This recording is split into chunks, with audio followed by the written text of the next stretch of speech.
Hello नमस्कार आदाब सत श्री अकाल। Welcome back to my YouTube channel Abhilash classes. So students, आज की वीडियो में हम लोग बात करने वाले हैं फाइनेंशियल मैनेजमेंट का थर्ड चैप्टर जो कि है कॉस्ट ऑफ कैपिटल। ये वीडियो सेकंड पार्ट है। पहला पार्ट में हम कॉस्ट ऑफ कैपिटल होता क्या है और क्या क्या टाइप से कॉस्ट ऑफ कैपिटल में कितना कितना टाइप से हम लोग को सम्स आ सकता है उसके बारे में डिस्कस किए थे। और उसका एक चीज कॉस्ट ऑफ इक्विटी का जितना भी मेथड से सम्स बन सकता है उसके बारे में डिस्कशन किया गया था। आज की वीडियो में हम लोग बात करेंगे कॉस्ट ऑफ प्रेफरेंस शेयर के बारे में। तो कॉस्ट ऑफ इक्विटी वाला जो वीडियो था, आप लोगों में से जिन लोगों ने नहीं देखा है, डिस्क्रिप्शन पे लिंक है, आप लोग जाकर के चेक कर सकते हैं। तो आज के वीडियो में हम लोग बात करेंगे कॉस्ट ऑफ प्रेफरेंस शेयर। तो कॉस्ट ऑफ प्रेफरेंस शेयर से हम लोग को दो टाइप से क्वेश्चन आ सकता है। पहला, अगर प्रेफरेंस शेयर इररिडीमेबल है, और दूसरा प्रेफरेंस शेयर अगर रिडीमेबल है। तो ये रिडेम्पशन का हिसाब से इसका दो टाइप होता है, इररिडीमेबल और रिडीमेबल। मतलब जिस प्रेफरेंस शेयर का पैसा हम लोग रिडीम कर सकते हैं यानी पेबैक करेंगे उसको बोलेंगे रिडीमेबल, और जिसका पेबैक नहीं करते हैं पैसा उसको हम लोग क्या बोलेंगे, इररिडीमेबल बोलते हैं। तो क्वेश्चन में मेंशन रहेगा कि रिडीमेबल है ना इररिडीमेबल है। तो अगर इररिडीमेबल है तो कैसे हम लोग बनाएंगे उसको? फॉर्मूला है PD by SB into 100।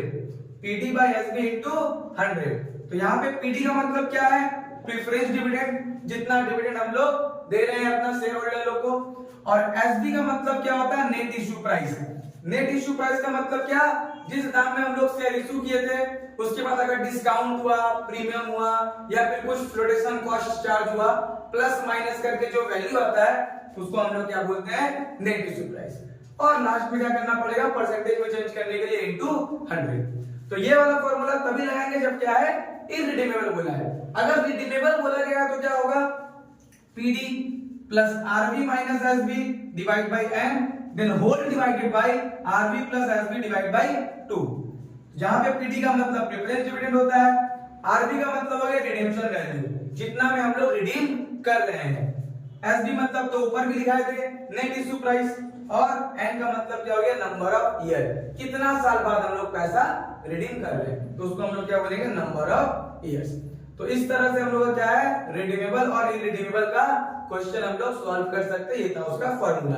तो आइए दोनों का ही हम लोग एक एक क्वेश्चन के बारे में डिस्कस करते हैं। तो अभी जो हम लोग क्वेश्चन का डिस्कस करने वाले हैं वो है क्वेश्चन नंबर 15, जो आपके स्क्रीन पर शो हो रहा होगा। Dolphin company limited issued 10,000 12% preference share of 100 each. Dolphin company है जिसका प्रेफरेंस शेयर का परसेंटेज कितना दिया है? 12%। ये परसेंटेज का मतलब क्या हो गया? उसी परसेंटेज से हम लोग क्या देंगे शेयर होल्डर लोगों को? डिविडेंड देंगे। शेयर होल्डर लोगों को क्या देंगे? डिविडेंड। तो एक प्रेफरेंस शेयर का प्राइस जो है वो 100 रुपया था face value. Floatation cost are estimated to be 2% on the face value. तो प्रेफरेंस शेयर पे मतलब जो भी फ्लोटेशन कॉस्ट हो रहा है कितना परसेंट है? 2% है। किसका? फेस वैल्यू का। फेस वैल्यू मतलब 100 का। Compute the cost of preference share if they are issued at par, at premium, at discount. तो यहाँ पे तीन केस दिया हुआ है। अगर पार के हिसाब से होगा तो कितना होगा कॉस्ट ऑफ प्रेफरेंस शेयर, अगर प्रीमियम के हिसाब से होगा तो कितना होगा, और अगर डिस्काउंट के हिसाब से होगा तो कितना होगा। तो क्वेश्चन को हम लोग फॉर्मेट वाइज करते हैं, एक ही साथ पूरा सबको रिप्रेजेंट कर रहे हैं। तो यहाँ पे हम लोग क्वेश्चन नंबर है 15, ऊपर लिख देंगे computation of cost of preference share. तो यहाँ पे तीन कंडीशन दिया है, तीन केस, इसलिए हम लोग यहाँ पे तीन कॉलम बनाएंगे। ये हो गया पर्टिकुलर, ये हो गया केस 1, ये हो गया केस 2 और ये हो गया केस 3।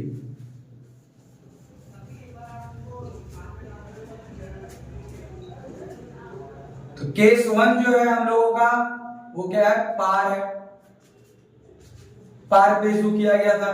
उसके बाद केस 2 जो हम लोगों का है वो प्रीमियम में इशू किया गया था, और कितना परसेंट प्रीमियम है? 10%। और केस 3 जो है वो डिस्काउंट में इशू किया गया था, और डिस्काउंट कितना परसेंट है? वो भी 10%। तो पार, प्रीमियम और डिस्काउंट लगे। सबसे पहले हम लोग लिखते हैं फेस वैल्यू। फेस वैल्यू कितना था? 100 रुपये। तो तीनों ही केस में 100 रुपया है, यहां भी और यहां भी। उसके बाद हम लोग का यहाँ पे और एक काम करते हैं, फेस वैल्यू नहीं लिखे यहाँ पे पहले लिख लेते हैं इशू प्राइस, जिससे अलग अलग कंडीशन में कोई दिक्कत नहीं होगा। तो क्या हो जाएगा, पहले इशू प्राइस 100 हो गया। प्रीमियम 10% प्रीमियम है, तो 100 का चीज 10% प्रीमियम में अगर हम लोग इशू कर रहे हैं तो कितना में कर रहे हैं, 100 का 10% प्रीमियम हो गया तो 110। अगर तीसरा के 10% डिस्काउंट वाला है तो 100 रुपए का चीज 10% डिस्काउंट में अगर इशू कर रहे हैं तो कितना में हो जाएगा, 90 रुपए। ये डायरेक्ट हो गया। उसके बाद क्या हो जाएगा, हम लोग का इशू प्राइस के बाद लेस करना पड़ेगा फ्लोटेशन कॉस्ट। तो फ्लोटेशन कॉस्ट कितना बोला है, 2% बोला है on face value. Face value मतलब जितना में, मतलब पहले इशू किया गया था कितना में, 100 रुपया में। फेस वैल्यू कितना है, 100, तो 100 का 2% हो गया 2 रुपया, यहाँ भी 2 रुपया, यहाँ भी 2 रुपया। अगर इशू प्राइस पे बोलता तो यहाँ तो 100 के ऊपर निकलता, यहाँ 110 के ऊपर निकलता और यहाँ 90 के ऊपर निकलता।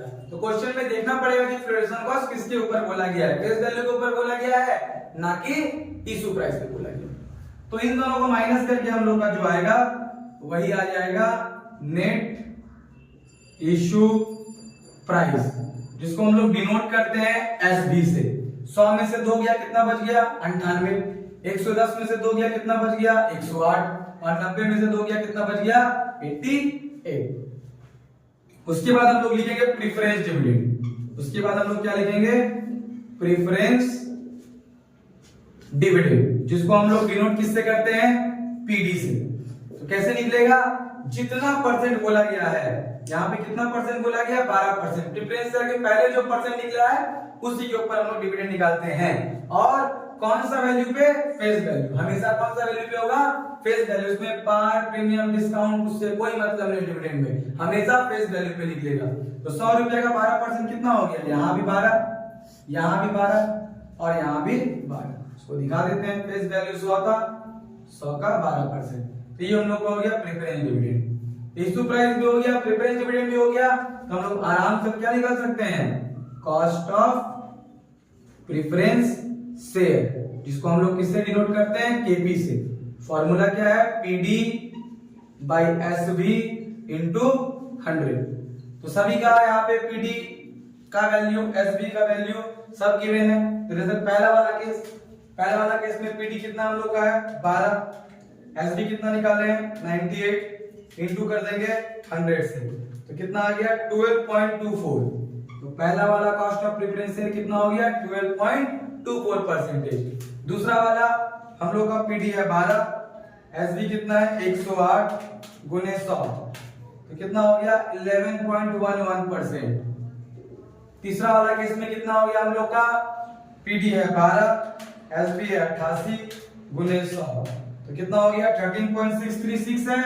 तो उसको हम लोग क्या ले सकते हैं, 13.64%। तो इस तरह से हम लोग इररिडीमेबल का फॉर्मूला लगा करके कॉस्ट ऑफ प्रेफरेंस शेयर निकाल सकते हैं। यहाँ अलग अलग केस का बोल के कॉलम बना के किए, सिंगल केस रहेगा तो ऐसे ही हम लोग सॉल्व कर सकते हैं। अब हम लोग इस क्वेश्चन का बात करेंगे, वो है क्वेश्चन नंबर 16, जिसमें हम लोग को रिडीमेबल प्रेफरेंस शेयर का फॉर्मूला के सॉल्व करना हो। कैसे समझेंगे, देखिए यहाँ पे लिखा होगा, क्वेश्चन आप लोग का स्क्रीन पर शो हो रहा होगा कि खूबसूरत company limited issued 12% redeemable preference share. यहाँ पे लिख देगा रिडीमेबल ना इररिडीमेबल। तो यहाँ पे लिखा हुआ है रिडीमेबल प्रेफरेंस शेयर है। एक शेयर का प्राइस यहाँ पे कितना रुपया है, 100 रुपया। Preference share are redeemable after 10 year. तो टाइम कितना दे दिया, 10 ईयर का टाइम दे दिया। फ्लोटेशन कॉस्ट कितना है, 5% ऑफ इशू प्राइस। वहां पे फ्लोटेशन कॉस्ट किस पे था, फेस वैल्यू पे था, लेकिन यहाँ पे क्या है, इशू प्राइस पे दिया गया है। फिर है compute the cost of preference share if the shares are issued at par and redeem at par. पहला कंडीशन दिया है कि शेयर इशू भी हुआ है पार में और रिडीम भी हुआ है पार में। दूसरा कंडीशन है कि शेयर इशू हुआ है डिस्काउंट में लेकिन रिडीम हुआ है पार में। तीसरा कंडीशन दिया हुआ है कि शेयर इशू भी हुआ है मतलब प्रीमियम में और रिडीम भी हुआ है प्रीमियम में। तो इशू का अलग चीज दिया हुआ है, रिडीम का भी अलग चीज दिया हुआ है। तो यहाँ भी 3 केस है हम लोग का। तो ऊपर में वही लिखेंगे हम लोग, कंप्यूटेशन ऑफ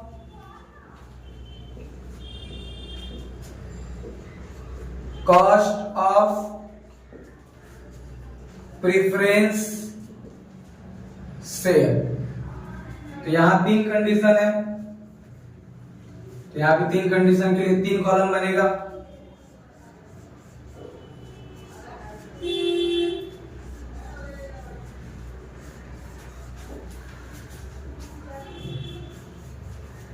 यहां हो गया पर्टिकुलर, केस 1, केस 2 और केस 3। यहां पे 3 कंडीशन हो गया। सबसे पहले हम लोग लिखेंगे इशू प्राइस। तो पहला वाला जो केस है उसमें क्या बोला है कि इशू पार में हुआ है, यानी 100 का चीज 100 में। दूसरा वाला जो कंडीशन है उसमें डिस्काउंट में हुआ है, कितना परसेंट का, 10% का। तो अगर डिस्काउंट में होगा 100 का 10%, 10 रुपए यानी 90 में इशू हुआ होगा। और तीसरा वाला जो है वो प्रीमियम में हुआ है 10%, यानी 110 में इशू हुआ होगा। उसके बाद हम लोग लेस करेंगे फ्लोटेशन कॉस्ट, जो कितना परसेंट है फ्लोटेशन कॉस्ट हम लोग का 5%। लेकिन यहाँ पे ट्विस्ट ये है कि 5% किस पे बोला निकालने के लिए, इशू प्राइस पे। तो यहाँ 100 का 5% हो जाएगा 5, 90 का 5% होगा 4.5 और 110 का 5% होगा 5.5।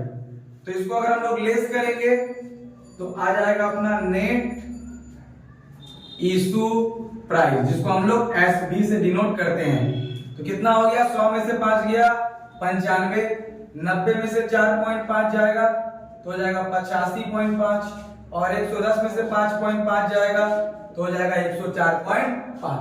तो हम लोग का नेट इशू प्राइस हो गया। उसके बाद यहाँ पे हम लोग रिडीमेबल कर रहे हैं, इसलिए यहाँ पे और एक चीज कौन सा नहीं आएगा, रिडेम्पशन वैल्यू। रिडेम्पशन वैल्यू हम लोगों का कितना है, यहाँ पे पहला वाला केस में पार है तो 100 का 100, दूसरा वाला केस में भी पार है तो 100 का 100 रुपए में ही होगा, और तीसरा वाला केस में हम लोग का क्या है, प्रीमियम है। तो कितना हो जाएगा 110, क्योंकि 10% प्रीमियम में रिडीम किया गया है। तो ये हो गया। उसके बाद number of years, number of years जिसको हम लोग किससे दिखाते हैं, एन से, जो कितना दिया हुआ है 10 साल। नंबर ऑफ ईयर कितना दिया हुआ है 10 साल। तो अब ये जो जो इंफॉर्मेशन चाहिए था वो हम लोग निकाल लिए हैं। उसके बाद हम लोग क्या करेंगे, अब फॉर्मूला में पुट करेंगे। फॉर्मूला क्या होता है, PD plus RB minus SB divide by n, फिर RB plus SB divide by 2। तो पहला वाला कंडीशन जहां पे हम लोग का पीडी यानी कितना रुपया दिया हुआ है, अच्छा पीडी का वैल्यू यहाँ पे कितना परसेंट बोला गया था, 12% है। तो 100 रुपया फेस वैल्यू के ऊपर ही निकलेगा, तो यहाँ पे कितना हो जाएगा 12 प्लस आरबी, आरबी का वैल्यू यहाँ पे कितना है हम लोग का ऊपर में, आरबी है 100 माइनस एसबी, एसबी का वैल्यू कितना है 95, पहला कंडीशन का बात हो रहा है।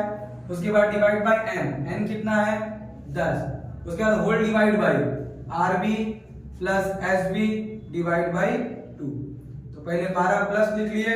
अब हम लोग क्या करेंगे, 100 में से 95 घटाएंगे, 100 में से 95 गया 5 डिवाइड बाय 10, तो कितना हो गया 0.5।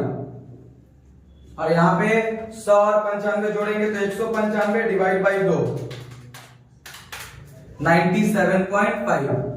तब ऊपर जोड़ करके डिवाइड करेंगे, 12 में 0.5 जोड़ेंगे तो 12.5 डिवाइड बाय 97.5 कितना हो रहा है, इनटू 100 कर देंगे परसेंटेज में निकालने के लिए 12.82%। पहला वाला में कितना आ गया 12.82, दूसरा वाला में पुट करते हैं यही फॉर्मूला पीडी, पीडी यहाँ के लिए भी कितना होगा 12, क्योंकि 12% बोला था।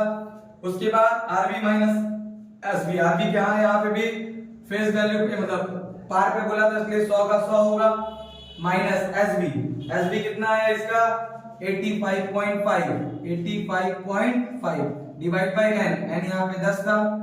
उसके बाद 100 प्लस 85.5 डिवाइड बाय 2, तो यहाँ पे 12 पहले लिख दिए, प्लस 100 में से हम लोग माइनस करेंगे 85.5 डिवाइड करेंगे हम लोग 10 से, तो आ जाएगा 1.45, 1.45। उसके बाद यहाँ 100 प्लस 85.5 डिवाइड बाय 2, तो हो जाएगा 92.75।